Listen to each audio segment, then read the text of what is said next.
નમસ્કાર વિદ્યાર્થી મિત્રો, છેલ્લે આપણે સંવૃત સંકુલન રેડી પટ્ટીક રચના જે છે એમાં મળતું સંવૃત સંકુલિત રચનાઓ વિશે જોયું. તો શરૂઆત આપણે કરી હતી એક પરિમાણવીય, તો એમાં ગોઠવણી થાય રેખીય, સવર્ગાંક થાય 2. જે એક પરિમાણવીય સંવૃત સંકુલન હતું એમાંથી આપણે મેળવ્યું દ્વિપરિમાણવીય સંવૃત સંકુલન. એટલે કે પહેલી જે થપ્પી છે એના ઉપર બીજી થપ્પી ગોઠવો તો એમાં બે શક્યતાઓ આપણને મળી કે જે પહેલી થપ્પી હતી એ એના ઉપર એવી ને એવી થપ્પી બીજી ગોઠવો એ, ત્રીજી થપ્પી એવી ને એવી એ, તો એ થપ્પી ગોઠવતા જાઓ તો એ ભાતનો પ્રકાર એ થાય. જે ગોઠવણી આપણે દ્વિપરિમાણવીયમાં મળે ચોરસ ક્લોઝ પેકિંગ રેડી, અથવા ચોરસ સંવૃત સંકુલન દ્વિપરિમાણવીયની અંદર એનો સવર્ગાંક થશે 4. બીજી રીત, જે ખાડો પડે બે ગોળાઓ વચ્ચે અહીંયા ગોઠવી એટલે પહેલા સ્તર કરતા બીજું સ્તર અલગ, ત્રીજું સ્તર પાછું પહેલા સ્તર જેવું, તો એ ભાતનો પ્રકાર પેટર્નનો પ્રકાર થશે એબી એબી એબી. તો એ જે ગોઠવણી મળી એ મળશે આપણે ષટકોણીય સંવૃત સંકુલન દ્વિપરિમાણવીયમાં. ષટકોણીય સંવૃત સંકુલન એ દ્વિપરિમાણવીયમાં મળશે હેક્સાગોનલ ક્લોઝ પેકિંગ રેડી. સંવૃત સંકુલન એટલે ક્લોઝ પેકિંગ એમાંથી તો બે શક્યતાઓ, એક ચોરસ સંવૃત સંકુલન, એક ષટકોણીય સંવૃત સંકુલન દ્વિપરિમાણવીયની અંદર. હવે દ્વિપરિમાણવીયમાંથી બનાવવાનું ત્રિપરિમાણવીય સંવૃત સંકુલન. તો પેલું ઓપ્શન જે ચોરસ સંવૃત સંકુલન એ દ્વિપરિમાણમાં જે ચોરસ સંવૃત સંકુલન છે એમાંથી જ્યારે તમે ત્રિપરિમાણ બનાવો તો સાદો ઘન લેટિસ બને, simple close packing SCP. Simple close packing SCP એમાં ભાતનો પ્રકાર થશે એ, કારણ કે જે પહેલી થપ્પી હતી ચોરસ સંવૃત સંકુલનની દ્વિપરિમાણની એના ઉપર હવે બીજી થપ્પી મૂકવાની એની, તો એ પ્રકારની એ ભાતનો પ્રકાર ડિઝાઇનનો પ્રકાર થશે પેટર્નનો SCP રચના સિમ્પલ ક્લોઝ પેકિંગ અને સવર્ગાંક થશે એનો 6. રેડી. હવે આપણી પાસે બીજું ઓપ્શન હતું એ અષ્ટફલકીય છિદ્રો દ્વિપરિમાણવીય ષટકોણીય સંવૃત સંકુલિત સ્તરમાંથી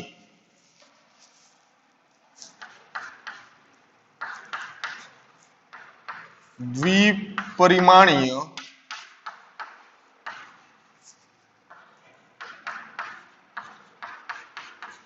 ષટકોણીય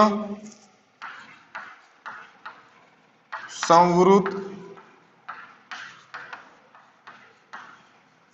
સંકુલમાંથી રેડી, દ્વિપરિમાણવીય ષટકોણીય સંવૃત સંકુલિત માંથી ત્રિપરિમાણવીય સંવૃત સંકુલિત ત્રિપરિમાણીય સંવૃત સંકુલન. જે દ્વિપરિમાણવીય ષટકોણીય સંવૃત જે સંકુલિત રચના હતી એમાંથી ત્રિપરિમાણવીય સંવૃત સંકુલન રેડી. જે દ્વિપરિમાણવીય જે રચના હતી એમાંથી ત્રિપરિમાણવીય સંવૃત સંકુલન રેડી. હાલો, હવે એમાં જે હેક્સાગોનલ ક્લોઝ પેકિંગ નું જે સ્તર હતું પ્રથમ સ્તર હેક્સાગોનલ, જે આપણે દ્વિપરિમાણવીયમાં જે દોર્યું હતું હેક્સાગોનલ ક્લોઝ પેકિંગ ષટકોણીય સંવૃત સંકુલન એનું પહેલું સ્તર, એવા સ્તર આપણી પાસે છે દ્વિપરિમાણવીય ષટકોણીય સંવૃત સંકુલનના આપણી પાસે સ્તર છે. એ સ્તરની એકબીજા ઉપર ગોઠવો ત્યારે જે રચના મળે એ ત્રિપરિમાણવીયમાં મળશે. તો ઉપયોગ કોનો છે? દ્વિપરિમાણવીય ષટકોણીય સંવૃત સંકુલનમાંથી તમારે બનાવવાનું છે ત્રિપરિમાણવીય સંવૃત સંકુલન. તો એના માટે સૌ પ્રથમ સ્તર ઉપર બીજા સ્તરને ગોઠવી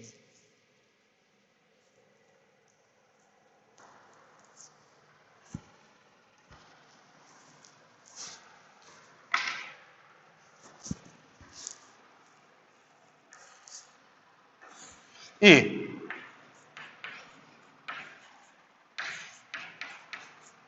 પ્રથમ સ્તર પર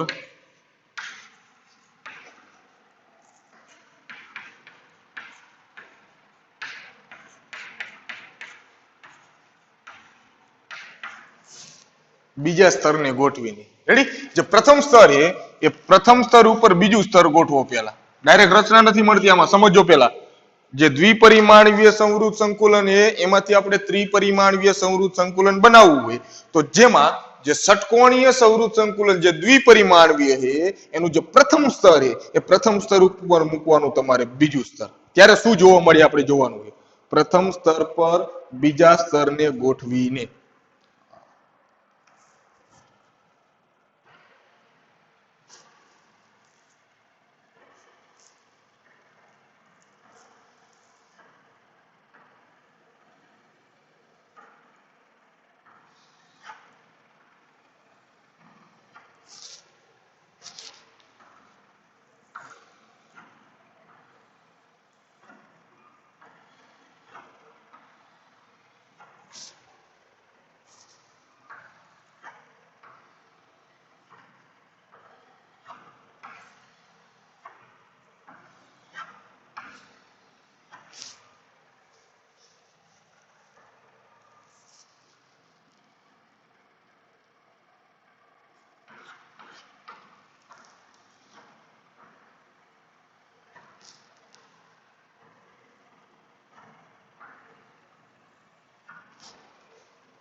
રેડી? આ જે સ્તર રહ્યું એ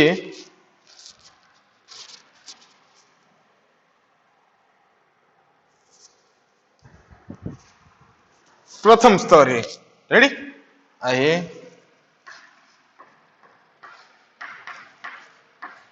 એ સ્તર. આજે અત્યારે હેક્ઝાગોનલ છે ને, વચ્ચે કોઈ પણ એક ગોળો આજુબાજુ તમે જોડશો તો આ દ્વિપરિમાણીય ષટકોણીય સંવૃત સંકુલન એ આપણી પાસે.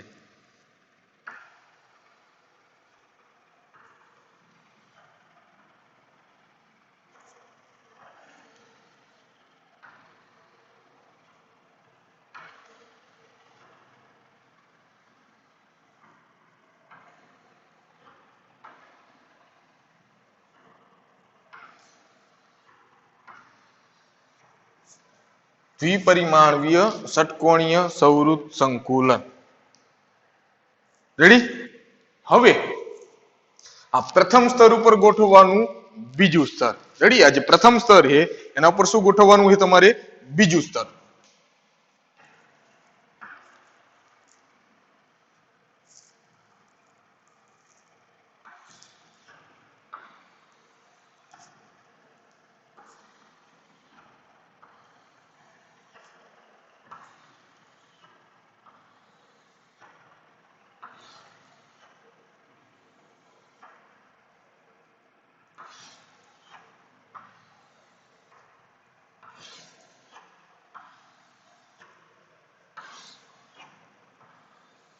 એવું ને એવું રેડી હેક્ઝાગોનલ નું આપણી પાસે બીજું સ્તર હતું, બીજું સ્તરને આના ઉપર હું ગોઠવું.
જે પ્રથમ સ્તર હતું એના ઉપર ગોઠવું મેં સ્તર બીજું. આ જે બીજું દોર્યું ને એ સ્તર હે બી. સમજો અહીંથી જોજો, જે નીચે તમને જે લાલ દેખાય એ પ્રથમ સ્તર છે, એના ઉપર ગોઠવું મેં બીજું સ્તર. બીજું સ્તર હે એ સિવાય. હવે જો નીચે જે ગોળા હતા એની ઉપર ને ઉપર આવી એવી રીતે મેં સ્તર નથી ગોઠવું. જે એ સ્તર હતું એના ઉપર ને ઉપર એક્ઝેક્ટ ગોળાઓ આવે એવી રીતે મેં સ્તર નથી, જો અલગ એમાંથી. તો એના કરતા અલગ સ્તર એટલે બી સ્તર. રેડી? એના કરતા જુદું સ્તર છે એટલે બી સ્તર. હવે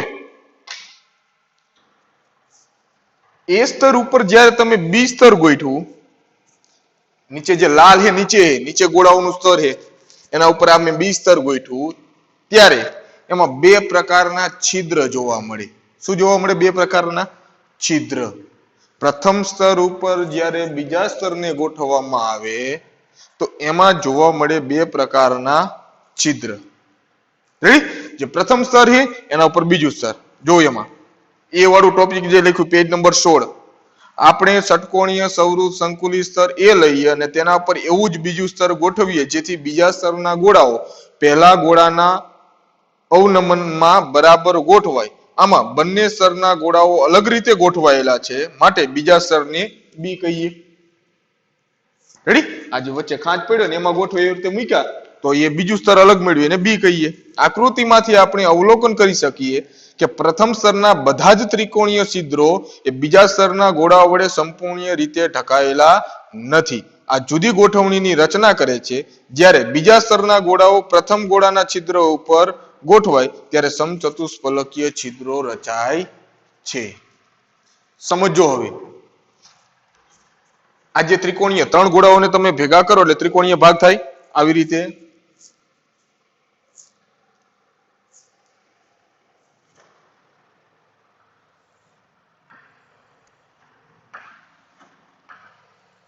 કોઈ એક સ્તરના ગોળા હે, રેડી? આ ત્રણ ભેગા કરો એટલે ત્રિકોણીય ભાગ થાય ને. પણ હવે પ્રથમ સ્તર ઉપર શું ગોઠવી દીધું છે? આપણે બીજું સ્તર ગોઠવી દીધું છે. પ્રથમ સ્તર ઉપર બીજું સ્તર. દાખલા તરીકે હાલો સમજો, આ એક ગોળો લાલ, રેડી? આ ત્રિકોણ ભાગ જે આવર્યો ને એમાંથી લઉં. આ જે ત્રણ ગોળાઓ છે આ ત્રણ ગોળાઓ ભેગા થઈ આ ત્રિકોણ વાળો ભાગ જે બન્યો આ ત્રણ, તો એના ઉપર આજે બીજો, રેડી? એમાં કેવા દેખાય આપણને?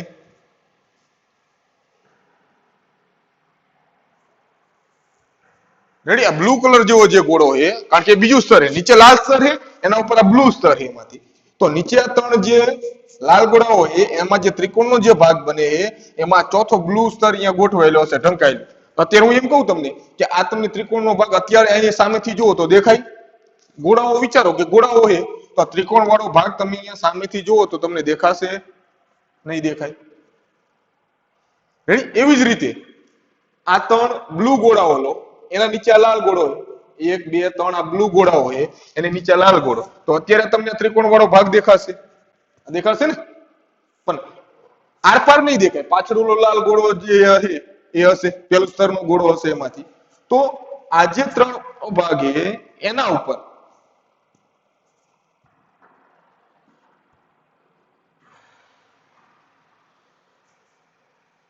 આ ગોળો અહીંયા ગોઠવાયેલો છે. તો આ જે છિદ્ર બન્યું, આ જે છિદ્ર બન્યું, રેડી, ચાર ગોળાઓ વચ્ચે ત્રણ નહીં, ત્રણ ઉપર અહીંયા એક ગોળો એમાંથી, અથવા સમજો કે પાછળ એક ગોળો, તો આ જે છિદ્ર બન્યું આરવી ને કહેવાય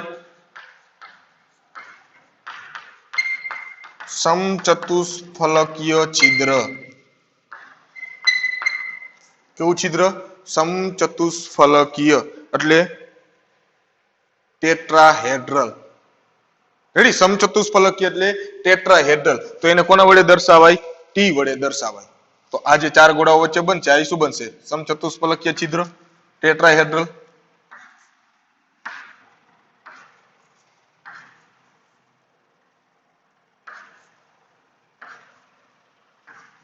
આ જે ટી લખવું ટેટ્રાહેડ્રલ સમચતુષ્ફલકીય છિદ્ર હે.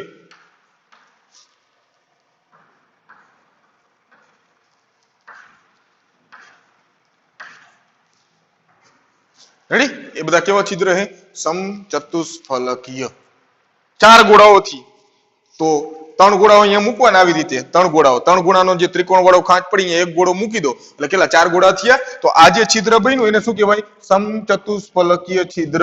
એની આકૃતિ તમે દોરશો તો પેલા નીચે ત્રણ ગોળાઓ છે એક સમતલમાં, ત્રણેય ગોળાના મધ્ય કેન્દ્ર જે હોય, ગોળાનું જે કેન્દ્ર, એ કેન્દ્રને ત્રણે સાથે જોડો. આ લાલ ગોળા છે જે ત્રણેય એક સમતલમાં, મેં એને ત્રણેયને એકબીજા સાથે જોડ્યા અર્થે થાય ત્રિકોણ બને ને. ત્રણેય જે ગોળા તમે ગોઠવો હો, આ ત્રણેય ગોળાને એકબીજાના કેન્દ્ર સાથે જોડો એટલે આ પ્રમાણે બને. હાલો, એ કેન્દ્ર થઈ ગયું એમાંથી. એ ત્રણેય ગોળા ઉપર વચમાં એક એક ગોળો, અહીંયા ગોળો છે વચમાં, તો એનું કેન્દ્ર અહીંયા હશે. આ ત્રણેય ગોળાનું જે કેન્દ્ર છે એના ઉપર અહીંયા એક ગોળો ઉપર, એનું જે કેન્દ્ર હશે એ કેન્દ્રને આની સાથે જોડો. અહીંયા આ જે ગોળો છે એનું કેન્દ્ર અહીંયા હશે, એટલે અહીંયા વચ્ચે આ સમતલમાં હોય ચારે ચાર, તો અહીંયા તો એની સાથે જોડો ચારે. અહીંયા આની સાથે અહીંયા જોડો, અહીંયા જોડો, અહીંયા જોડો ને અહીંયા જોડો. તો એ જે ચાર બાજુ બની ચારે ચાર સમાન બાજુ હશે, સમચતુષ્ફલકીય. આકૃતિમાં જો સી આકૃતિ આપી પેજ નંબર 16 ઉપર. પેલા આકૃતિ આપી છે, પછી સમચતુષ્ફલકીય છિદ્ર ગોળો અલગ કરીને આપ્યું છે અને આ પ્રમાણે આપ્યું છે. જોવો તો મળ્યું. તો એમાં જે ડોટેડ લાઈન છે એટલે સમતલમાં નથી, અહીંયા સમજ્યા તમે? આ ત્રિકોણ પણ અહીંયા ડોટેડ લાઈન વચ્ચે હશે. કેમ? કારણ કે અહીંયા ઉપર હશે. તો આ બેનું સમચતુષ્ફલકીય છિદ્ર. ક્યારે? પ્રથમ સ્તર ઉપર જ્યારે બીજા સ્તરને ગોઠવવામાં આવે તો એક બને સમચતુષ્ફલકીય છિદ્ર. કેટલા ગોળાઓ વચ્ચે? ચાર. ત્રણ પોતાના સ્તરમાં અને બીજો કોઈ ઉપર હોય કે નીચે હોય. ચાર ગોળાઓથી બને. ત્રણ પોતાના સ્તરના ગોળા હોવા જોઈએ, એક આગળનો સ્તર કે પાછળનો સ્તર કેવી રીતે પણ ગોઠવાયેલા હોય, એ ચાર ગોળાઓથી બને સમચતુષ્ફલકીય છિદ્ર. એવી જ રીતે આ જે સ્ટાર વાળું જુઓ, આ સ્ટાર વાળું,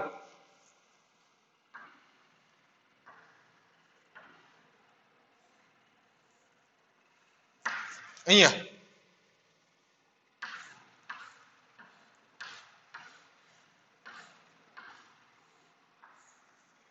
રેડી.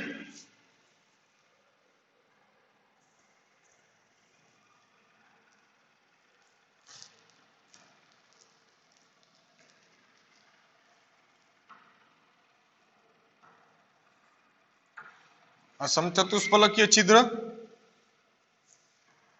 સમચતુષ્ફલકીય છિદ્ર એ, અને આર્યું એ અષ્ટફલકીય છિદ્ર. કેટલા ગોળાઓ વચ્ચે બને? 6. કેવી રીતે સમજો તો નીચે ત્રણ લાલ ગોળાઓ છે, ત્રણ,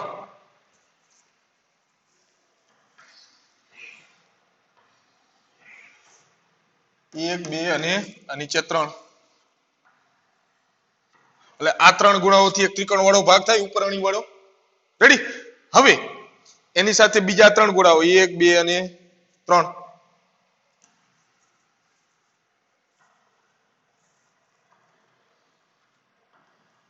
બીજા સ્તરના અર્થ ત્રણ ગોળાઓ બીજા અહીંયા ગોઠવાયેલા.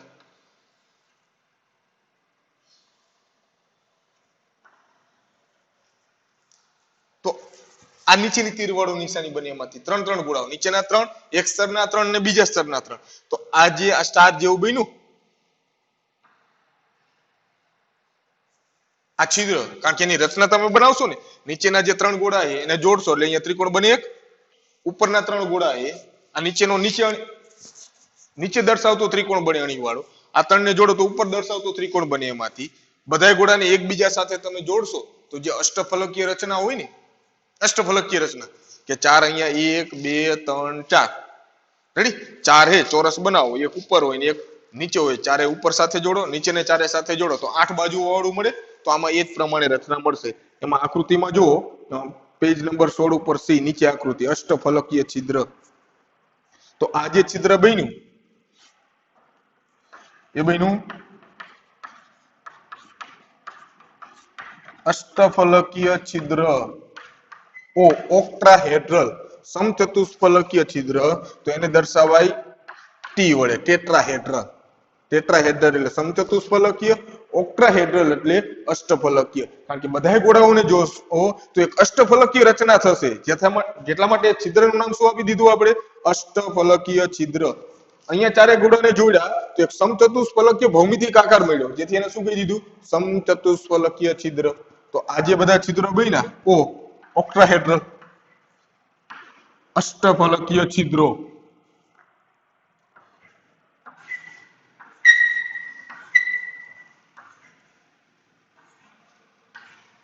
રેડી, જે ટી લખાય એ સમચતુષ્ફલકીય છિદ્ર છે અને જે ઓ લખાય એ અષ્ટફલકીય છિદ્ર. ક્યારે? તો કે પ્રથમ સ્તર પર બીજા સ્તરને ગોઠવવામાં આવે, પ્રથમ સ્તર ઉપર જે ત્રિકોણવાળા ભાગ છે એના ખાડામાં ગોળા રહી જાય એવી રીતે જ્યારે બીજું સ્તર ગોઠવો તો પ્રથમ સ્તર કરતા જે બીજું સ્તર છે અલગ થશે. તો એ પ્રથમ સ્તર ઉપર જ્યારે બીજું સ્તર ગોઠવો ત્યારે એમાં 2 પ્રકારના છિદ્ર જોવા મળે, 2 પ્રકારના, એક સમચતુષ્ફલકીય છિદ્ર અને બીજો છે અષ્ટફલકીય છિદ્ર. 4 ગોળાઓથી પોતાના સ્તરના 3, પછી એ 3 બ્લુ લો કે રેડ લો, પોતાના સ્તરના 3 અને 3 ત્રિકોણ વચ્ચે જે ગોળો હોય એ 4 થી જે બને એ સમચતુષ્ફલકીય છિદ્ર, અને 2 સ્તરના 3 ગોળાઓ વચ્ચે જે છિદ્ર બને એ અષ્ટફલકીય છિદ્ર. સમચતુષ્ફલકીય એટલે ટેટ્રાહેડ્રલ અને અષ્ટફલકીય એટલે ઓક્ટાહેડ્રલ. ખબર પડી? આ 2 છિદ્રો એમાંથી બનશે. તો પેલા અત્યાર લગી મગજમાં વિચારો, પ્રથમ સ્તર બીજું સ્તર છિદ્રો કઈ રીતે ક્યાં બન્યા?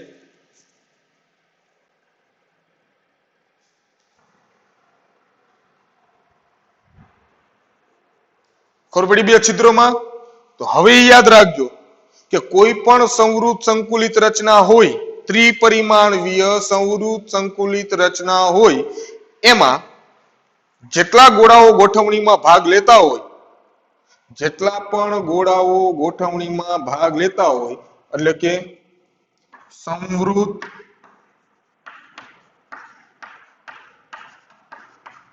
સંકુલિત ગોળાઓ, રેડી, ગોઠવણમાં જેટલા પણ ગોળાઓ ભાગ લેતા હોય એ ગોળાઓ જો n હોય, n સંખ્યામાં હોય, રેડી, જેટલા પણ ગોળાઓ ગોઠવણીમાં ભાગ લેતા હોય, સંવૃત સંકુલિત રચનામાં જે પણ સંખ્યા ગોળાઓની હોય એટલી જ સંખ્યા અષ્ટફલકીય છિદ્રોની હોય.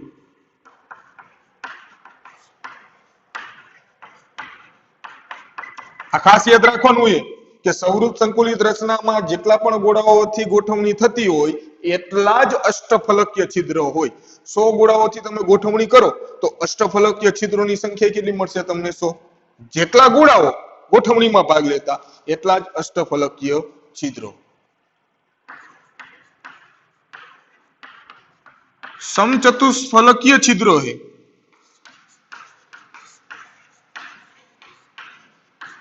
એની સંખ્યા હોય 2n, ડબલ.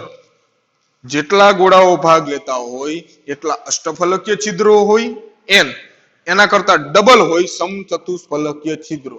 તો સંવૃત સંકુલિત ગોળાઓ ઉદાહરણ તરીકે 100 હોય તો અષ્ટફલકીય છિદ્રો 100 જ હોય, સમચતુષ્ફલકીય છિદ્રો 200 હોય, ડબલ હોય. તો જેટલા સંવૃત સંકુલિત રચનામાં ભાગ લેતા પરમાણુ ગોળાઓ એટલે પરમાણુ અણુ કાયનો જે હશે એમાંથી ગોળાઓની સંખ્યા એટલા જ અષ્ટફલકીય છિદ્રો, અને એના કરતા ડબલ હોય સમચતુષ્ફલકીય છિદ્રો. કમ્પ્લીટ? તો પેલું સ્ટેપ હતું દ્વિપરિમાણીય ષટકોણીય સંવૃત સંકુલિત માંથી ત્રિપરિમાણીય સંવૃત સંકુલિત રચના બનાવો. તો એમાં પેલું સ્ટેપ પ્રથમ સ્તર ઉપર બીજા સ્તરને ગોઠવીને. તો જ્યારે પ્રથમ સ્તર ઉપર બીજું સ્તર ગોઠવો તો પ્રથમ કરતા બીજું સ્તર એવી રીતે ગોઠવાનું કે એ ત્રિકોણમાં ગોઠવો એટલા માટે અલગ થશે. તો એ સ્તર જે લાલ હતું એ નીચે છે, એના ઉપર ગોઠવું આપણે બીજું સ્તર કયું? બી સ્તર બ્લુ. તો પ્રથમ સ્તર ઉપર બીજું સ્તર ગોઠવું તો એમાં બે પ્રકારના છિદ્રો જોવા મળ્યા. એક સમચતુષ્ફલકીય છિદ્રો 4 ગોળાઓથી બનતો ટેટ્રાહેડ્રલ ટી, અને બીજું અષ્ટફલકીય છિદ્રો 6 ગોળાઓથી બનશે. એમાંથી રેડી અષ્ટફલકીય છિદ્ર ઓક્ટાહેડ્રલ એને ઓ વડે દર્શાવે. જેટલા પણ ગોળાઓ સંવૃત સંકુલિત રચનામાં ભાગ લેતા હોય એટલા જ અષ્ટફલકીય છિદ્રો હોય, અને એના કરતા ડબલ હોય સમચતુષ્ફલકીય છિદ્રો. એના કરતા ડબલ સમચતુષ્ફલકીય છિદ્રો.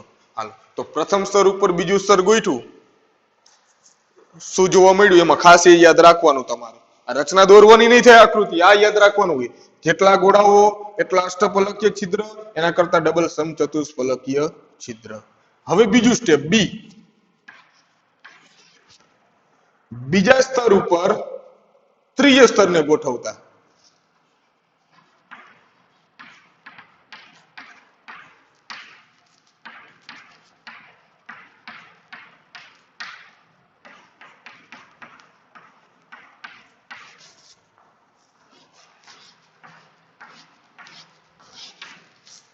બીજા સ્તર પર ત્રીજું સ્તર ગોઠવતા. તો જ્યારે બીજા સ્તર ઉપર તમે ત્રીજું સ્તર ગોઠવો તો એમાંય પાછો બે પ્રકારે ગોઠવવાના. પ્રથમ સ્તર ઉપર બીજું સ્તર ગોઠવું એટલે બે છિદ્રો આવ્યા. હવે બીજા સ્તર ઉપર ગોઠવવાનું તમારે ત્રીજું સ્તર. બે સ્તર તો આપણી પાસે છે જ, હવે એના ઉપર ગોઠવવાનું ત્રીજું સ્તર. પણ ત્રીજું સ્તર ગોઠવવાની પણ બે રીત. એમાં પહેલી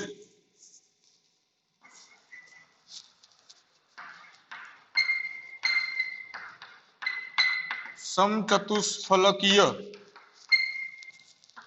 છિદ્રને ઢાંકતી રચના.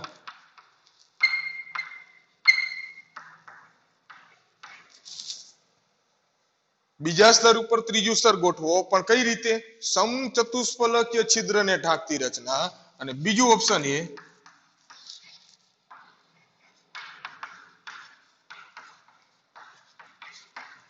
અષ્ટફલકીય છિદ્રને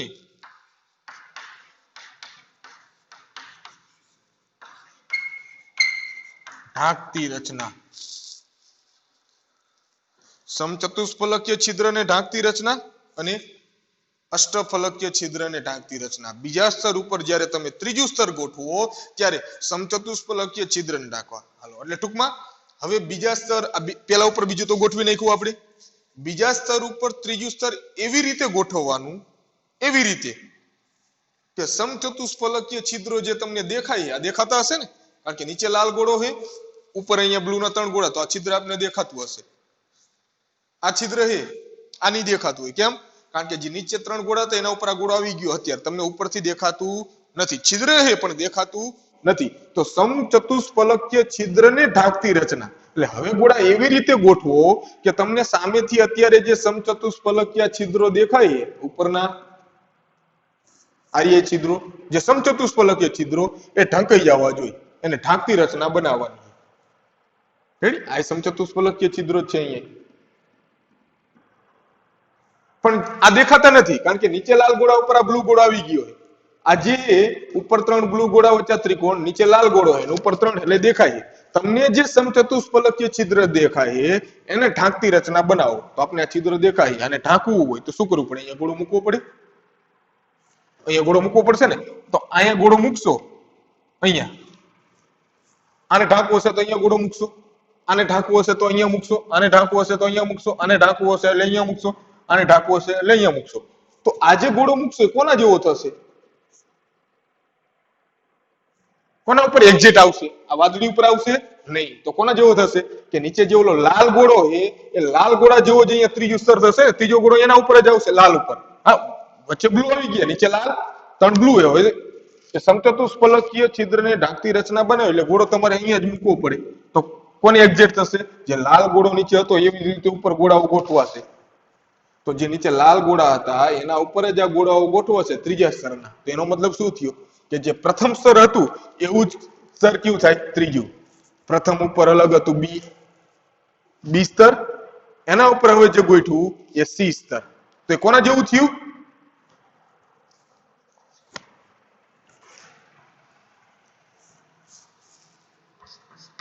એ સ્તર, રેડી, એના ઉપર ગોઠવું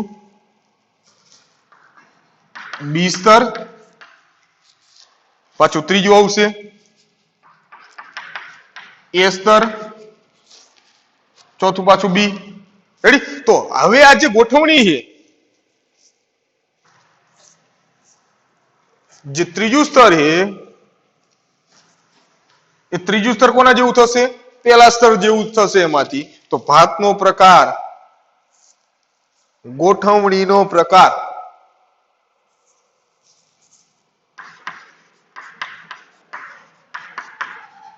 ભાતનો પ્રકાર થશે એબી એબી એબી કન્ટિન્યુ. પ્રથમ સ્તર ઉપર બીજું સ્તર, પાછું ત્રીજું સ્તર એ પેલા સ્તર જેવું જ હશે. તો ગોઠવણી કઈ થશે? એબી એબી. ભાતનો પ્રકાર એબી એબી. આ જે ગોઠવણી થઈ એ ગોઠવણી થશે ષટકોણીય સંવૃત સંકુલન. ત્રિપરિમાણીયની વાત છે હવે. ત્રિપરિમાણીયમાં ષટકોણીય સંવૃત સંકુલન અથવા હેક્સાગોનલ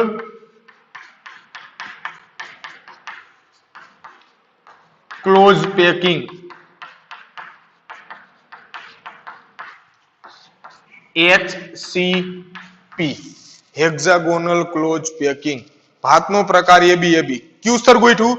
સમચતુષ્ફલકીય છિદ્રને ઢાંકતી રચના બનાવો. તો પ્રથમ સ્તર ઉપર જે બીજું સ્તર હતું એના ઉપર ત્રીજું સ્તર ગોઠવો હો સમચતુષ્ફલકીય છિદ્રને ઢાંકવા, તો ત્રીજું સ્તર પેલા સ્તર જેવું જ થાય. તો ભાતનો પ્રકાર કયો થયો? એબી એબી. ષટકોણીય સંવૃત સંકુલન. ત્રિપરિમાણીયમાં બન્યું ષટકોણીય સંવૃત સંકુલન અથવા hexagonal close packing. HCP hexagonal close packing. છેલ્લું એનો સવર્ગાંક.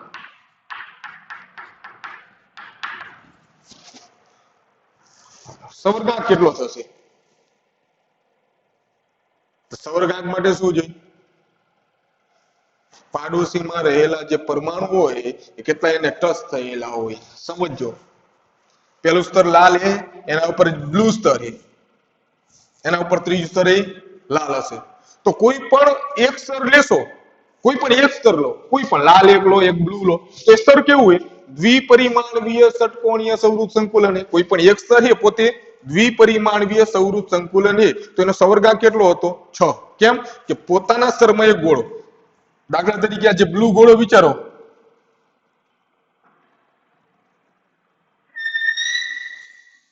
અહીંયા રેડી, આ જે બ્લુ ગોળો છે એના ઉપર એ લાલ સ્તર છે, એની વચ્ચેની વાત કરું. આ બ્લુ ગોળો તો પોતાના સ્તરમાં કેટલા બ્લુ ગોળાને અડીને? તો કે 1 2 3 4 5 અને 6. પોતાના સ્તરમાં 6 ને અડીને. રેડી. આ જે બ્લુ હોય એ પોતાના સ્તરમાં 1 2 3 4 5 6 ને અડીને 6. હવે આ બ્લુ ગોળો છે જે નીચેનું સ્તર છે, નીચે એની લાલ સ્તર, એ કેટલા ગોળા સાથે અડીને છે? તો કે 1 2 અને 3.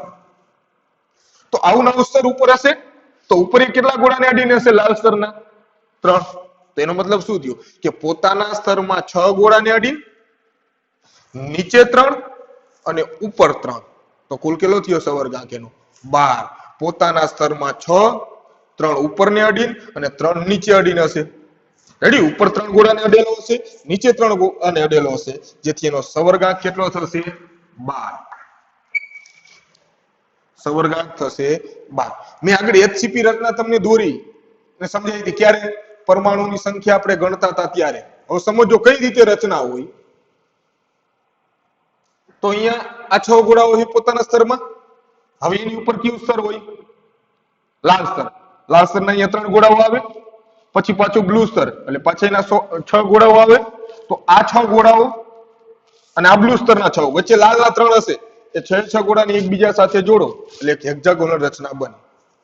આ જે ગોળો રહ્યો એના ફલકના મધ્યમાં આવે, ઓલા બધા ખૂણા ઉપર ઉપર એવી રીતે ફલકના મધ્યમાં, તો આખા એકમ કોષની અંદર ઓલા જે 3 હે ને 1, 2 ને 3 એ આખા એકમ કોષની અંદર હશે. જો બાજુમાં પેજ નંબર 17 ઉપર જો 17 ઉપર પેજ નંબર 17 ઉપર આકૃતિઓ આપી તમને, એ આકૃતિ આપી જો ષટકોણીય સંવૃત સંકુલન છે. એબી વાળું જો, એબી વાળું, એબીસી વાળું નહીં, હું ફક્ત એબી વાળું કહું. તો એમાં જે બી આકૃતિ છે, બી આકૃતિમાં ઉપરનું બી સ્તર કાઢી નાખો, લાલ બ્લુ લાલ એટલું જુઓ ખાલી, લાલ બ્લુ લાલ. તો એની રચના નીચે આપી એચસીપી કરીને સી માં, એચસીપી કરીને નીચે સી માં રચના આપી છે, મળી? જો તેમાં શું થયું, 6 ખૂણા ઉપર, નીચે 6 ખૂણા ઉપર, એક ફલકના મધ્યમાં, રેડી? અને 3 ગોળાઓ અંદર છે, 6 વચ્ચે ફલકના મધ્યમાં, એટલે કુલ 7, ફલકના મધ્યમાં 6 ને વચ્ચે 3. તો એ આપણે પરમાણુની સંખ્યા ગણી તે કેવી રીતે હોય, તો એ રચના થશે એચસીપી. ક્યારે? સમચતુષ્ફલકીય છિદ્રને ઢાંકતી રચના બનાવો તો એ રચના બને ષટકોણીય સંવૃત સંકુલન. આપણે ત્રિપરિમાણીય આગળ બોલવાની જરૂર નથી, એમના હું લખીશ એચસીપી એટલે ત્રિપરિમાણીય જ હશે, કારણ કે સ્ફટિક રચના એ ત્રિપરિમાણીય જ હોય. હેક્ઝાગોનલ ક્લોઝ પેકિંગ એચસીપી, ભાગનો પ્રકાર એબી અને સવર્ગાંક થશે એનો 12. પોતાના સ્તરમાં 6, 3 ઉપર અને 3 નીચે અડીને હશે એટલે સવર્ગાંક થશે 12. પરમાણુઓની સંખ્યા થશે એમાં 6. કેવી રીતે 6 એ આગળ મેં લખાઈ, એ બધું કોષ્ટક ભેગું કરશું, પણ એ પરમાણુની સંખ્યા થશે એમાં 6. તો પેલી જે રીત છે એમાંથી સમજો, સમચતુષ્ફલકીય છિદ્રને ઢાંકતી રચના છે, એમાંથી તમારે આટલી વસ્તુ યાદ રાખવાની, એ જોઈ લો એટલું.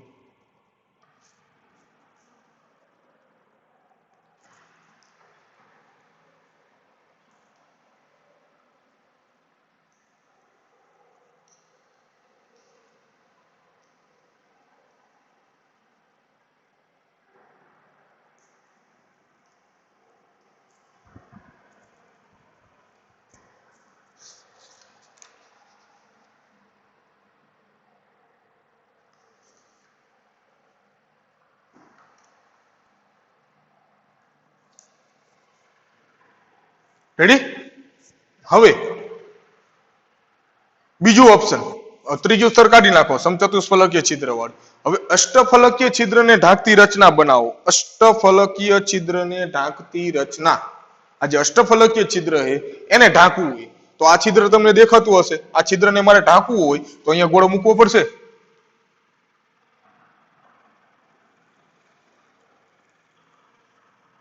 અહીંયા ગોળો મૂકવો પડશે. આ છિદ્રને ઢાંકવું હશે તો અહીંયા ગોળો મૂકવો પડશે.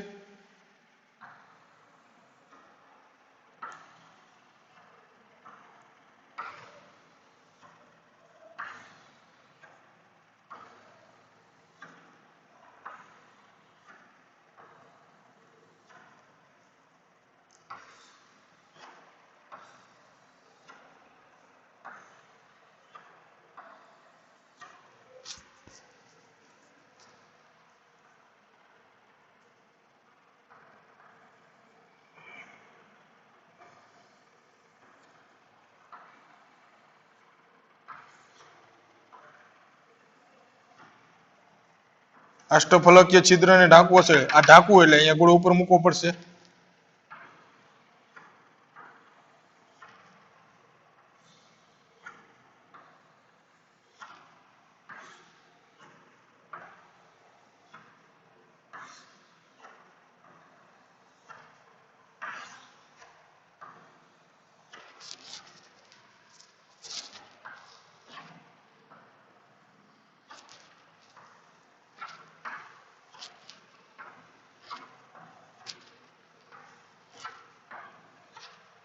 તો હવે જો આ જે ત્રીજું સ્તર ગોઠવું,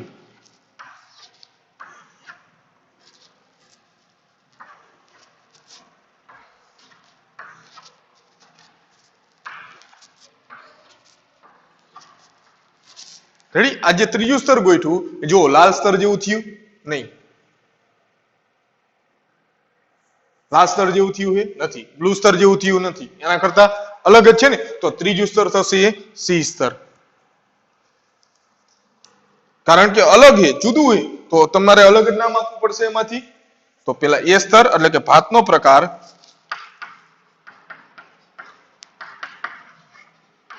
ભાતનો પ્રકાર એ બી સી, એ બી પાછો સી, કન્ટિન્યુ. રેડી? ભાતનો પ્રકાર થશે એબીસી એબીસી. ક્યારે અષ્ટફલકીય છિદ્રને ઢાંકતી રચના બનાવો ત્યારે ભાતનો પ્રકાર થશે એબીસી એબીસી. આ જે ગોઠવણી થઈ એ ગોઠવણી થશે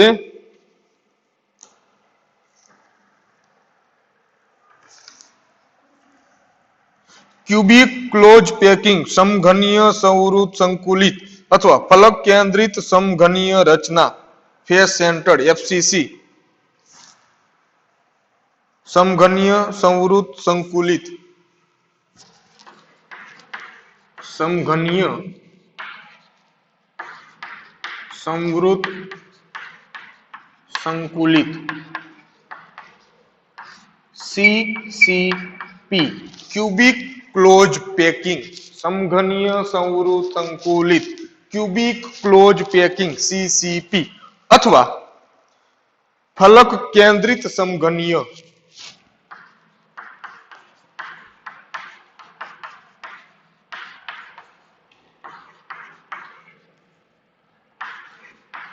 રેડી? આગળ બીજું એમાંથી નામ ફલક કેન્દ્રિત સમઘનીય રચના ફેસ સેન્ટર્ડ ક્યુબિક એફસીસી.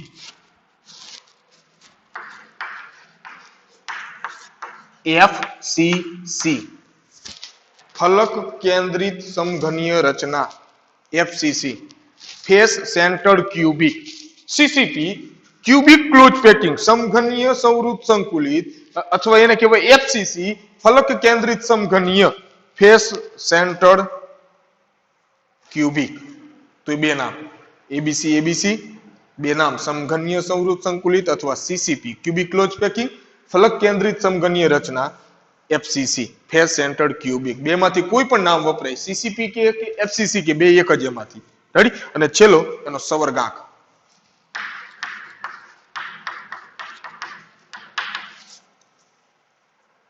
તો સવર્ગાંક કેટલો થશે? પાછો બ્લુ ગોળામાં જ જવી આપણે. આ જે બ્લુ ગોળો હતો, રેડી? એની આજુબાજુ હતા 6, 1 2 3 4 5 અને 6. પોતાના સ્તરમાં 6, નીચે 3 લાલ, નીચે 1 2 3 લાલ લાલ ગોળાઓ આ ગોળાને, અને ઉપર 3 આ કેસરી પીળા જેવા ઉપરના 3. પણ ફરક એ કે ત્રીજું સ્તર અલગ છે, જેથી આ તીરની નિશાની ઉપર નીચે હશે.